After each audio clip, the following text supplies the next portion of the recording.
Hello students, આજે આપણે હવે 12મું ધોરણની શરૂઆત કરવાના છીએ. નહીં વિચારતા હતા કે આપણે આ રીતે શરૂઆત કરીએ, ક્લાસમાં રૂબરૂ શરૂઆત કરીએ એવું વિચારતા હતા, બટ સંજોગ એવા છે તો આપણે શરૂઆત થોડી કરી નાખીએ અને તમને સરળતા રહે તે માટે આપણે એવું ચેપ્ટર સ્ટાર્ટ કરીએ છીએ કે જે તમે ઓલરેડી 11માં શીખતા છો, અત્યારે શીખીને આવ્યા છો. તે ચેપ્ટરને આપણે શરૂઆત કરવાના છે એટલે તમને એકદમ નવું ન લાગે.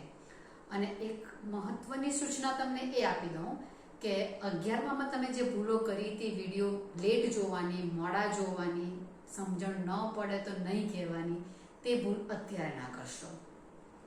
બરાબર? વ્યવસ્થિત વિડીયો જોજો, સમજ ના પડે તે પૂછી લેજો ને સમયસર જોવાનું કરજો, તો જ તમને સારું પડશે. ઓકે, તો હાલ આપણે 12મા ધોરણનું ચેપ્ટર સ્ટાર્ટ કરીએ. એ ચેપ્ટર 11માં તમે સુરેખ અસમતા કરી ગયા તે જ છે. અને તે ચેપ્ટર ચલાવતી વખતે મેં તમને જણાવેલું હતું કે આ ચેપ્ટર તમને 12થમાં પાછું આવે છે. તેમાં 11માં તમે જેટલું શીખ્યા છો તે આખી પ્રોસિજર તો કરવાની જ છે. આલેખ દોરવા માટે એનાથી 2 સ્ટેપ નવા કરવાના છે. એટલા માટે તમે એવું જ વિચારો કે મારું 11મા ધોરણનું જ આ ચેપ્ટરનું રિવિઝન થાય છે. Is that clear? તો આપણે તેમાં છઠ્ઠું ચેપ્ટર હતું, અહીંયા આપણું 12મું ચેપ્ટર છે. તો શરૂઆત આપણે સુરેખ આયોજનથી કરીએ કે 12મા ધોરણમાં એ ચેપ્ટરમાં નવું શું આવ્યું. 11માની થોડી શરૂઆત કરી નાખીને તમને જરાક યાદ કરાવું તો તમને બધી અસમતાઓ આપતા હતા સુરેખ, એટલે કે ax + by equal to c માં ઇક્વલ ટુ ની જગ્યા પર લેસ ઓર ઇક્વલ ટુ અથવા તો ગ્રેટર ઓર ઇક્વલ ટુ આવતું હતું. એટલે ax + by less or equal to c or ax + by greater or equal to c or strictly less than strictly greater than. તો એ બધી તમારી બનશે તે સુરેખ સમીકરણ અસમતા સ્વરૂપમાં હોવાને કારણે એને આપણે સુરેખ અસમતાઓ કહીએ છીએ. અને આ ચેપ્ટરમાં એનું નામ શું છે? સુરેખ આયોજન. તો એ અસમતાઓના ઉપયોગથી આયોજન કરીને પ્રશ્નનો ઉકેલ મેળવવા માટેની પદ્ધતિ અહીંયા આવે છે. એટલે અહીંયા સુરેખ આયોજન શબ્દ યુઝ કરેલો છે. હવે કઈ રીતે આવશે તે તો સિમ્પલ આપણે એક ઉદાહરણ જેવું લઈ લઈએ કે મારે ધારો કે કોઈ બિઝનેસ કરવો હોય. હવે બિઝનેસના માટે મારી પાસે ધારો કે 5 લાખ રૂપિયા છે કે જેથી હું શરૂઆત કરવા માંગુ છું. બરાબર? તો મારી પાસે ટોટલ રકમ 5 લાખ છે, તેનો હું બિઝનેસમાં ઉપયોગ કરીશ. હવે મેઇન એમ આપણે બિઝનેસ સ્ટાર્ટ કરીએ ત્યારે શું હોય છે કે જે કંઈક હું કામ કરીશ, જે કંઈક બિઝનેસને ડેવલપ કરીશ, તો મારો ટાર્ગેટ એ છે કે એમાં મને નફો થાય. બરાબર? ખોટ જાય એવું તો કોઈ પણ બિઝનેસમેન નહીં વિચારે. નફો જ થવો જોઈએ, તેના માટે જ બિઝનેસ કરે છે. એટલે મને નફો થાય અને એ નફો કેવો થવો જોઈએ? મેક્સિમમ લેવલ પર મને નફો થવો જોઈએ. દેટ મીન્સ કે મહત્તમ નફો મેળવવાનો પ્રશ્ન આવે છે. તે રીતે એ આયોજન કરે છે કે હું દુકાનમાં આ વસ્તુ આ રીતે આટલી લાવું, આ રીતે વેચીશ, એ બધું આયોજન કરશે. તો એ આયોજનના આધારે એનો ટાર્ગેટ જે છે મહત્તમ નફો મેળવવાનો તે પ્રયત્ન કરશે.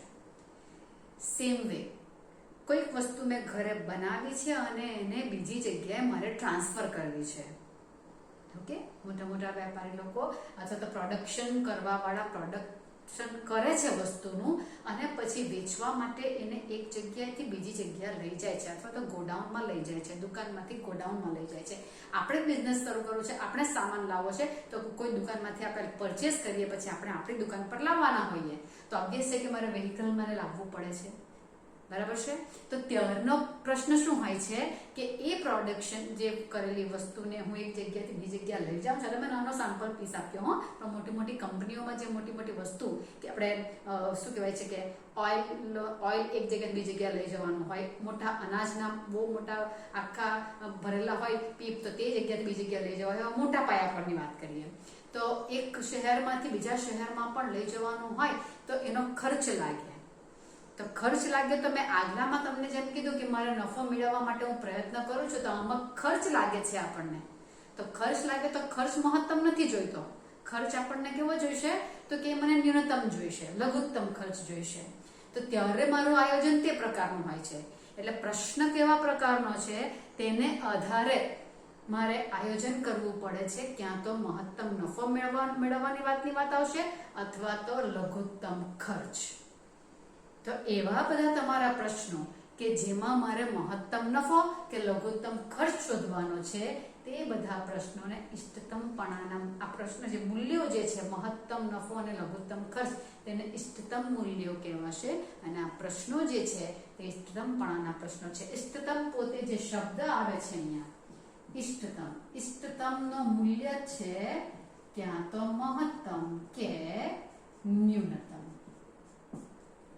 બરાબર, મહત્તમ હોય તો નફો હશે ને ન્યૂનતમ હશે તો શું હશે? એ ખર્ચ હશે.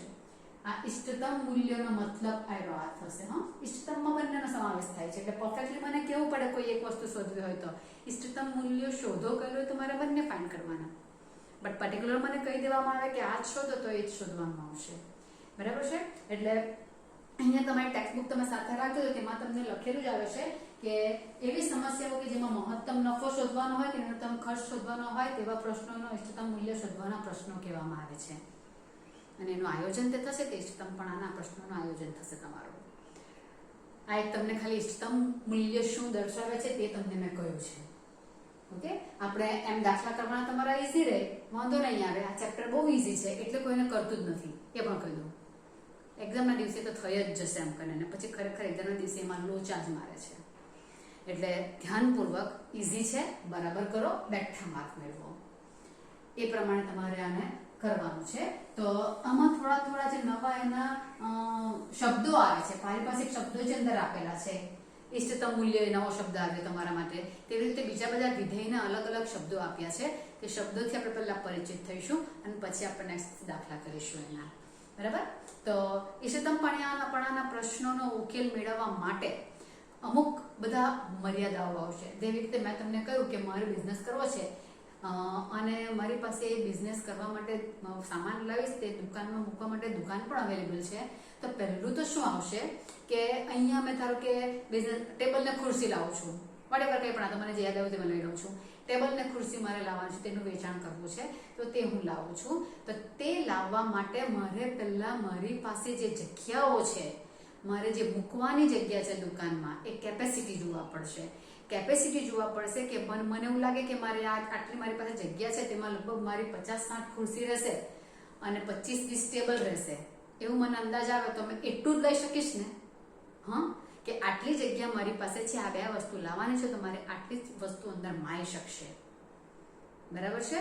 એટલે પહેલા તો મારી પાસે બે વસ્તુ આવે. શું આવે છે? ટેબલ અને ખુરશી. એ બે વસ્તુ હું લાવવાની છું.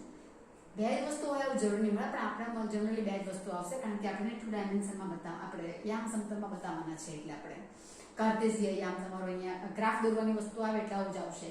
એટલે બે વસ્તુ આપણે લઈએ છીએ. ટેબલના માટે હું કંઈક ધારીશ, તે x આવશે. કે ધારો કે હું x ટેબલ લાવું છું અને y ખુરશી લાવું છું. કેટલી લાવવાની તે તમારે શોધવાનું છે ને, કે મારી પાસે મારો રૂમ, દુકાન આટલા ચોરસ મીટરની છે, તો મેં એમાં કેટલી વસ્તુ મૂકી શકીશ તે મારે શોધવાનું છે. મહત્તમમાં મહત્તમ કેટલી લાવીને કેટલી વેચી શકું, પૈસાને આધારે પણ જોવું પડે. તો મેં એ કેટલા લાવી શકું તે શોધવા માટે મારે પહેલા ધારવા પડે x અને y.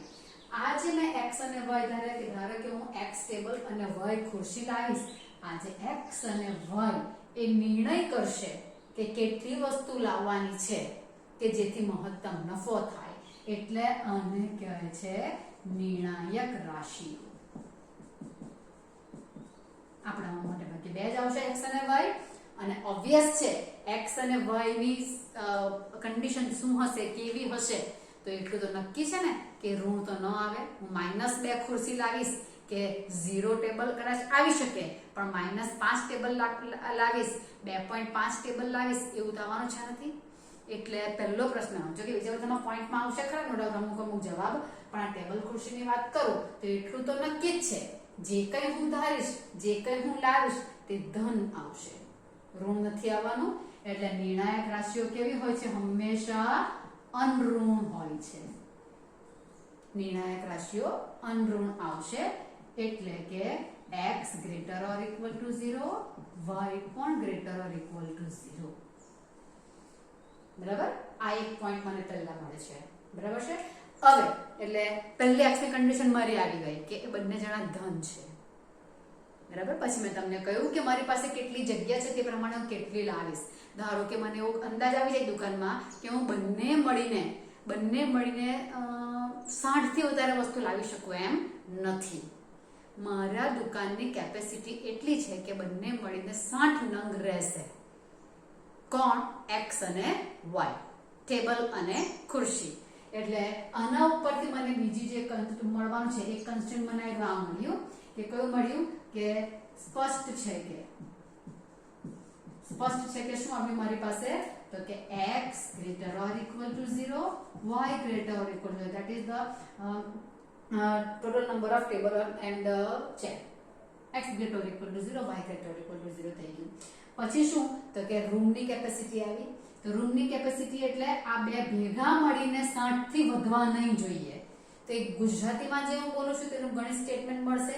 બે ભેગા થઈને એટલે x plus y 60 થી વધવા ન જોઈએ, એટલે 60 થી નાના એટલે less than 60. 60 હોય તો ચાલે, એટલે આ થયું. એટલે આ એક મને બીજી અસમતા મળી. પછી મને એવું કીધેલું હોય કે ભાઈ એક ટેબલની કિંમત 200 રૂપિયા છે અને ખુરશીની કિંમત 300 રૂપિયા છે કે વોટએવર તમને કંઈ કહ્યું હોય તે. તો એક ટેબલની કિંમત 200 રૂપિયા અને ખુરશીની કિંમત 300 રૂપિયા, તેવા હું કેટલા લાવીશ? તો મારે ધ્યાન રાખજો, મેં શરૂઆત કરી હતી કે મારી પાસે 5 લાખ રૂપિયા છે જે હું ઇન્વેસ્ટ કરવા માંગુ છું. બરાબર છે. તો હું જે ટેબલ ખુરશી હું લાવીશ, તે ટેબલ ખુરશી લાવીશ તેનો જે ખર્ચો થશે તે 5 લાખથી તો વધારે મારથી અપાય જ નહીં, બીકોઝ મારી પાસે મની જેટલા છે. તો એ બીજી મર્યાદા આવી. સમજાય છે? આ બધી મર્યાદાઓ કહેવાય ને. x ધન લેવાનો, y ધન લેવાનો, બેનો સરવાળો 60 થી વધવો નહીં જોઈએ. પછી બીજી કન્ડિશન કહેવાય કે મારી પાસે આટલા જ રૂપિયા છે એટલે એક ટેબલના 300 રૂપિયા 200 રૂપિયા બરાબર જેવું બોલ્યો તો x ટેબલના કેટલા થશે? 200x થશે. પછી એક ખુરશીના 300 રૂપિયા હોય તો y ખુરશીના 300y થશે. આનો જવાબ 5 લાખથી વધવો ન જોઈએ. તો લેસર ઇક્વલ ટુ આવશે. આસન જગ્યાએ ઓછા કરી નાખજે, જરા કામ લાગે. 50,000. ચાલો થયું. તો આ એક બીજું કન્સ્ટ્રેન્ટ આવ્યું. થયું. તો આ જે બધું આવે છે ને કે મારે સર્કમસ્ટન્સીસ જે બધા બને છે કે મારે આવું કરવું પડશે, તેવું કરવું પડશે, આયોજનમાં મારે આવું બધું વિચારવું પડે, એ જે બધી આવી એને કહેવાશે મર્યાદાઓ. કન્સ્ટ્રેન્ટ્સ, મર્યાદાઓ. બરાબર છે. નિર્ણાયક રાશિઓ આવશે, મર્યાદાઓ આવશે અને લાસ્ટ જે શું આવશે તે. બરાબર. તો લાસ્ટમાં શું આવશે કે મારો તો મહત્તમ નફો મેળવવાનો ને. તો ધારો કે 200 રૂપિયાની ખુરશી લાવે છે, ટેબલ લાવે છે, વડેવર જેની કોઈ કન્ડિશન આપી હોય તે, તો તેના પર એને નફો ધારો કે, તો નફો પણ એક વસ્તુને આપી દે. ધારો કે એક ટેબલ પર 100 રૂપિયા નફો મેળવવા માંગે છે. એક ટેબલ પર 100 રૂપિયા, તેવા કેટલા છે? x, એટલે 100x રૂપિયાનો નફો થશે એને. બરાબર છે. અને આ 300 રૂપિયાનું છે ખુરશી, તો 300 રૂપિયાની ખુરશી, તેના પર માનો કે 150 રૂપિયા નફો મેળવવા માંગે છે. બરાબર છે. તો એક ટેબલ પર નફો કેટલો છે? તો કે એક ટેબલ પર મને નફો આવે છે ખુરશી માટે 100 રૂપિયા અને ટેબલ માટે 150 રૂપિયા. તેવા મારી પાસે ટેબલ કેટલા છે? ખુરશી ટેબલ જે થયું તો x ના આ છે y. એટલે નફો કેટલો થશે? તો કે આનો પણ નફો અને આનો પણ નફો બંને ભેગા થશે. તો બંને ભેગા થશે ને પછી બેનું ટોટલમાં નફો મળશે ને. તો ટોટલ જે વિધેય મારી પાસે આવે છે કયું? 100x plus 150y. આ મને ટોટલ નફો દર્શાવતું એક વિધેય મળે છે. એ વિધેયને z વડે દર્શાવે છે અને એ વિધેયને શું કહે છે? હેતુલક્ષી વિધેય. હેતુલક્ષી વિધેય આવું નામ આપેલું છે. બરાબર. આ હેતુલક્ષી વિધેય શું કામ કરે છે? તો કે હેતુલક્ષી વિધેય મને ઇષ્ટતમ મૂલ્ય આપવાનું કામ કરે છે. કારણ કે મહત્તમ નફો અને લઘુત્તમ ખર્ચ બધા માટે આ જ આવશે કે નહીં. એટલે આ શું બતાવે છે? ઇષ્ટતમ મૂલ્ય બતાવે છે.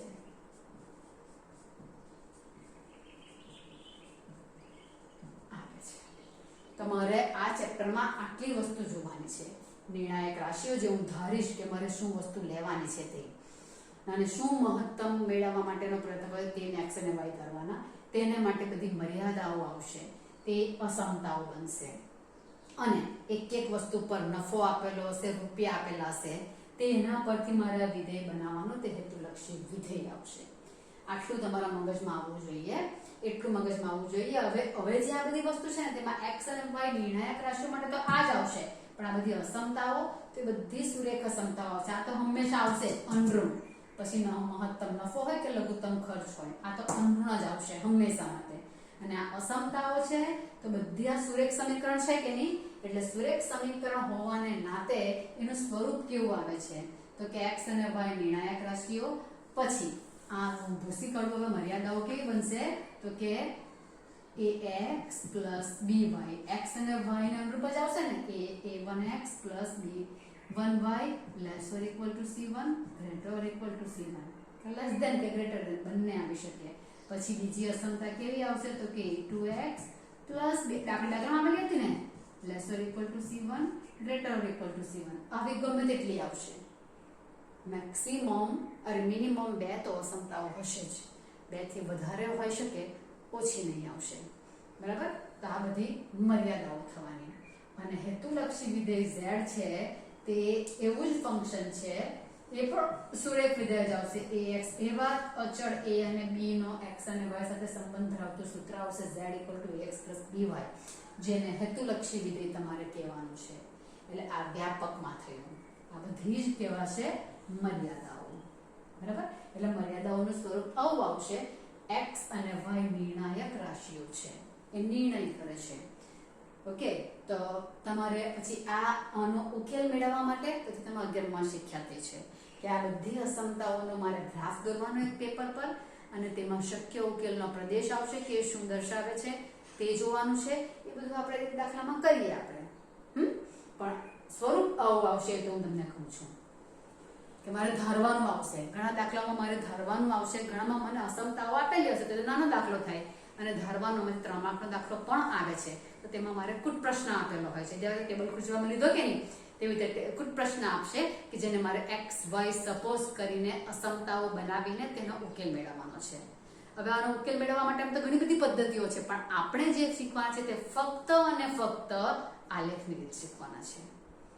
આલેખની રીતથી જ તમારે પ્રશ્નનો ઉકેલ મેળવવાનો છે. અને આલેખ આવશે તેમાં અસમતાની જગ્યા પર મારે સમતાનો આલેખ દોરવાનો છે, તેમાં શક્ય ઉકેલનો પ્રદેશ આવશે. એ તમને હું ગ્રાફ દોરાવું ત્યારે તમને સાથે કહું છું, પણ તે પહેલા થોડુંક આમાં રીડ કરીએ એટલે તમને ખ્યાલ આવશે મને કે આમાં ચોપડીમાં મારે કઈ કઈ વસ્તુને ધ્યાન પર લેવાની છે. બરાબર, હું પણ બુક લઈને જ તમને સાથે વાંચતી જાઉં છું. પહેલા જ પેજ પર તમારું ચેપ્ટર સ્ટાર્ટ થાય ત્યાં જ આવે છે છેલ્લો પેરેગ્રાફ. સમસ્યાઓ કે જેમાં મહત્તમ નફો શોધવાનો હોય તેવા સામાન્ય વર્ગના પ્રશ્નોને ઇષ્ટતમ મૂલ્ય શોધવાના પ્રશ્નો કહેવામાં આવે છે. ઇષ્ટતમ મૂલ્ય શોધવાના પ્રશ્નો શું કે મહત્તમ નફો કે લઘુત્તમ ખર્ચ શોધવાનો હોય તેવા. ઇષ્ટતમ મૂલ્ય શોધવાના પ્રશ્નોમાં મહત્તમ નફો મેળવવો કે ન્યૂનતમ ખર્ચ મેળવવો કે સ્ત્રોતોનો લઘુત્તમ ઉપયોગ કરવાનો, એવા બધા સમાવેશ કરવામાં આવે છે. સુરેખાજનના પ્રશ્નનો એક વિશિષ્ટ પરંતુ મહત્વનો ભાગ જે ઇષ્ટતમ મૂલ્ય શોધવાનો હોય છે તે એ તમને ઉદ્યોગ, વાણિજ્ય, સંચાલન, વિજ્ઞાન વગેરે ક્ષેત્રમાં એનો ઉપયોગ કરવામાં આવે છે. અને એમાં આપણે આલેખની રીતે અભ્યાસ કરવાના છે, બાકી બીજી બધી રીતો આવી શકે છે. હવે પ્રશ્નોનું ગાણિતિક સ્વરૂપ તમને પાછલા પેજ પર આપેલું છે, જે મેં અહીંયા દોરેલું છે તે x અને y > 0, ત્યાં ઋણ મર્યાદાઓ લખેલું પણ છે, તમે જોઈ શકો છો 12.2.1 બરાબર. પછી અસમતા લખેલી છે સીધી, બરાબર, મેં પણ તમને રીતે લખાવી હતી તે રીતે લખેલી છે. અને તેને વ્યાપકમાં મેં તમને લખીને બતાવી, એ વ્યાપકમાં એ લોકોએ લખેલી નથી, મેં તમને વ્યાપકમાં કીધું a1x + b1y, ક્યાં તો લેસ ધેન પણ આવે અથવા ગ્રેટર ધેન પણ આવે, વધુમાં વધુ ને ઓછામાં ઓછું એવું લખેલું હોય છે ત્યારે. બરાબર, એમાં પણ ટેબલ ને ખુરશીનો તમને આપેલું છે, 50,000 જ આપેલા છે. એ લોકોનો નફો કેટલો મેળવવાનો, એક પર નફો કેટલો છે, બધી જ માહિતી તમને ઉદાહરણમાં આપેલી છે. અને પછી સ્વરૂપ બનાવ્યું છે, z પણ લખ્યો છે, જેને હેતુલક્ષી વિધેય કહે છે. આવી ગયું એટલું. હવે તમારી જે વ્યાખ્યા હોય છે ખાલી સમજવા માટે તે 431માં પાના ઉપર આવશે. z ને અમુક શરતોને આધીન મહત્તમ બનાવવાનું હોય છે, તેમાં ચલ રાશિઓ લેવાની છે, તે અનઋણ લેવાની છે, બધું આપણે કરી ગયા તે લખેલું છે. એવા પ્રકારના પ્રશ્નો પણ છે કે જેમાં સુરેખ વિધેય અમુક શરતોને આધીન ન્યૂનતમ બનાવવાનો હોય છે, તેમાં પણ ચલ રાશિઓ તો કેવી લેવાની છે? અનઋણ જ લેવાની છે. એટલે હંમેશા તમારો ગ્રાફ પહેલા ચરણમાં જ આવશે, કારણ કે x પણ ધન અને y પણ ધન, બંને ધન પહેલા ચરણમાં જ આવશે. ઓકે, તો આવા પ્રકારની સમસ્યાઓને સુરેખ આયોજનના પ્રશ્નો કહે છે. સુરેખ મર્યાદાઓ શું આવશે? તો હેતુલક્ષી વિધેય તમને આપ્યું છે, જો જેનું ઓબ્જેક્ટિવ ફંક્શન કહેશે કે જેનું મહત્તમ કે ન્યૂનતમ મૂલ્ય શોધવાનું હોય છે, એવા અચળ a અને b વાળા સુરેખ વિધેયને, જેનું મહત્તમ કે ન્યૂનતમ મૂલ્ય શોધવાનું છે તેવા અચળ a અને b વાળા વિધેયને હેતુલક્ષી વિધેય કહે છે. z = ax + by તરીકે એને દર્શાવાય છે. ચલ રાશિઓ x અને y એ નિર્ણાયક રાશિઓ કહેવાય છે. મર્યાદાઓ એટલે પ્રતિબંધો, કન્સ્ટ્રેન્ટ્સ, સુરેખ અસમતાઓ અથવા તો સમીકરણો અથવા તો ચલ રાશિઓ પરના પ્રતિબંધોને સુરેખ આયોજનની મર્યાદાઓ કહેવાય છે. અસમતાઓ જે આવે છે that is called constraints, મર્યાદાઓ. ઇષ્ટતમપણાનો પ્રશ્ન મેં તમને કહી દીધો, મહત્તમ ન્યૂનતમ બનાવવાનો હોય છે તે, અને હવે આલેખની રીત માટે લોકોએ તમને અહીંયા કહ્યું.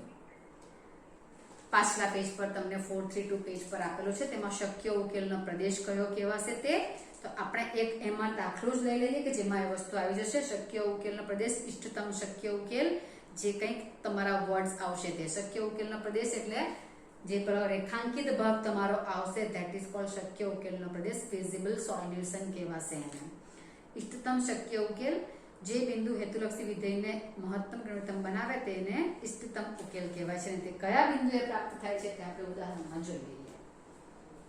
બરાબર, આપણે થોડીક આજે બધી વ્યાખ્યાઓ જ જોઈશું, એટલે આજે લખવાનું તમારે મોટે ભાગે કંઈ બહુ ખાસ આવશે નહીં.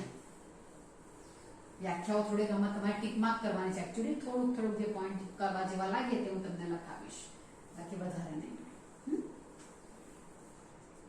ચાલો, ધારો કે મને કોઈ એક સમ આપેલો છે, x > or = 0, y > or = 0, x + y <= 4. Simple, એક જ લઈએ આપણે. બરાબર, અને z આપેલું છે 3x + 4y નું મહત્તમ મૂલ્ય શોધો કે ન્યૂનતમ મૂલ્ય શોધો, આવું મને કહી દે. બરાબર છે, આવો અમારો દાખલો થયો. તો હવે આમાં બધી મર્યાદાઓ જે કંઈ આપેલી હોય તેનો આપણે ગ્રાફ દોરવાનો હોય છે. એટલે ગ્રાફ કોનો દોરવાનો? x > or = 0 no, y > or = 0 અને x + y = 4 નો. આમાં કોનો ગ્રાફ દોરવાનો? હંમેશા ગ્રાફ મારે ઇક્વાલિટીનો જ દોરવાનો છે. એટલે x = 0 નો, y = 0 નો. x = 0 એટલે કોણ આવશે? તો કે y અક્ષ આવશે, y = 0 એટલે x અક્ષ આવશે, અને x + y = 4 નો ગ્રાફ દોરવાનો. અને આ ગ્રાફ દોરવા માટે આપણે શું કરીશું? તો કે એ ગ્રાફ દોરવા માટે આપણે એનું કોષ્ટક બનાવીએ છીએ. આ બધું 11th માં આવી ગયું છે. એ જ રીઝન છે કે આ દાખલો આ ચેપ્ટર પહેલા સ્ટાર્ટ કર્યું છે. x 0 તો y 4 અને y 0 તો x 4. મને મિનિમમ 2 પોઈન્ટ્સ જોઈએ છે રેખા દોરવા માટે, એટલે મેં લઈ લીધા. પછી આપણે આનો ગ્રાફ દોરીએ. હવે અત્યારે સ્કેલર દેખાય તો એમાં દોરી દઉં છું. બરાબર, ગ્રાફ દોરીએ. 0 x અક્ષ ને y અક્ષ હવે દોરાઈ ગયા. બરાબર છે, પછી પોઈન્ટ આવે છે, તેના માટે આપણે આ કામ કરીએ છીએ. એક પોઈન્ટ આવ્યું છે 0,4 ને એક આવ્યું છે 4,0. ઇક્વાલિટી હોય તો મારે આખી લાઈન દોરવાની છે, અને ઇક્વાલિટી ન હોય તો તૂટક લાઈન દોરવાની છે. એટલે આ થયું x + y = 4. બરાબર, કયો ભાગ રંગીન કરવાનો છે આમાં શક્ય ઉકેલનો પ્રદેશના માટે? તો કે આ બધી અસમતાઓનું સમાધાન કરે તેવો. તો x ધન એટલે ક્યાં આવે? તો અહીંયા આવે x ધન. પહેલું ચરણ અને ચોથું ચરણ બંનેમાં x ધન આવે કે નહીં? હા, અહીંયા પણ અને અહીંયા પણ બંનેમાં x પોઝિટિવ આવે છે. y ધન, તો y પહેલામાં અને ત્રીજામાં, પહેલું ચોથું પહેલું ત્રીજું બંનેનું સમાધાન કરે તેવું સામાન્ય પ્રદેશ કયો આવ્યો? તો કે પહેલું ચરણ બંનેમાં આવ્યું. એટલે આટલો એરિયા થઈ ગયો પહેલા મારી પાસે. આટલો એરિયા મારે લેવાનો છે. હવે તો હવે રેખાંકિત ભાગ કરવા માટે ત્રીજી અસમતા બાકી હજુ, તો તેમાં શું કરીએ આપણે, જો રેખા 0,0 માંથી પસાર થતી ન હોય તો આપણે અસમતામાં શું મૂકીએ છીએ, 0,0, બીકોઝ સમતલમાં x યામ અને y યામ દોરીને આ રેખા દોરી એટલે સમતલના ટુકડા થઈ ગયા 3. રેખાની ઉપરનું અર્ધતલ, રેખાની નીચેનું અર્ધતલ અને એક રેખા પોતે. બરાબર છે? તો ઉકેલ કયો આવશે, આ આવશે કે આ આવશે? તો તેના માટે મારે શું કરવાનું છે, રેખા પરનું બિંદુ તો રેખાનું સમાધાન કરે જ, એટલે મને એવું નહીં જોઈએ, મારે અસમતા ઇક્વાલિટી લાવે ને, આ તો સમાધાન એટલે ઇક્વાલિટી લાવે, મારે લેસ ધેન કે ગ્રેટર ધેન બે માંથી કોઈ એક અસમતા જોઈએ છે. એટલે મારે રેખા પરનું બિંદુ નથી લેવાનું, રેખા પર ન હોય તેવું કોઈ પણ બિંદુ લેવાનું છે. તો હું 0,0 લઉં છું. બરાબર, 0,0 લઉં છું એટલે અસમતા કઈ છે, x plus y less or equal to 4 માં x equal to 0 અને y equal to 0 લેતા મને અસમતા શું મળશે, તો કે 0 + 0 less or equal to 4. ગણિતની દ્રષ્ટિએ અસમતા સાચી છે ને, તો કે હા શક્ય છે, 0 4 થી નાના જ આવે છે એટલે ઉકેલ 0,0 અસમતાનું સમાધાન કરે એવું કહેવાશે. એટલે 0,0 ને સમાવતું અર્ધતલ, આ બધું 11 માનું છે. 0,0 અહીંયા છે ને મારી પાસે 0,0, એટલે 0,0 ને સમાવતું, અહીંયા જ્યાં 0,0 છે તે ભાગના દરેક બિંદુ અસમતાનું સમાધાન કરશે. તમારે ચેક કરવું હોય તો કરી શકો. 1,1 લો, 1 + 1 4, 1 + 1 2 આવે લેસ ધેન 4. બરાબર છે? 2,2 લો, 2 ને 2 4 તો ઇક્વલ ટુ 4 આવી જશે. 2,3 લો તો 2,3 જોવાને બહાર જ જતું રહેશે છે ને, એટલે આ બાજુનું બિંદુ સમાધાન નહીં કરે, આ બાજુનું કરે છે, કરશે જ આ બાજુનું બિંદુ, એટલે આ ભાગ આવશે. હવે મને કીધું છે કે y ધન લેવાનો હતો, પછી આમ પણ કીધું કે x પણ ધન જ લેવાનો છે, અને આ કહે છે કે 0, 0 ને સમાવતો, એટલે આ ભાગ આવ્યો. એટલે કોમન ભાગ મારી પાસે કયો આવી ગયો, બધાનો 3 × 3 નો કોમન એરિયા આટલો આવ્યો ને. તો આ જે એરિયા મને આવ્યો, જે બંધાકૃતિ રચાઈ, બંધાકૃતિ છે ને, ખુલ્લી પણ આવી શકે, હા, પણ આ બંધાકૃતિ રચાઈ તેને કહેવાય છે શક્ય ઉકેલનો પ્રદેશ. મને ઉકેલ બધા આટલા મળે છે, રેખા પરના બિંદુ અને આ બધા, આ શક્ય ઉકેલનો પ્રદેશ કહેવાય છે. તે તમને 432 પર લખેલું હશે. શક્ય ઉકેલના પ્રદેશની અંદર અને તેની સીમા પર આવેલા બિંદુઓ મર્યાદાઓ માટે શક્ય ઉકેલ દર્શાવે છે. શક્ય ઉકેલની અંદર આવેલા અને તે રેખા ઉપર આવેલા બિંદુઓ, આ બધી મર્યાદાઓ છે તેનો ઉકેલ દર્શાવે છે, એટલે એને શક્ય ઉકેલનો પ્રદેશ કહે છે. બરાબર છે?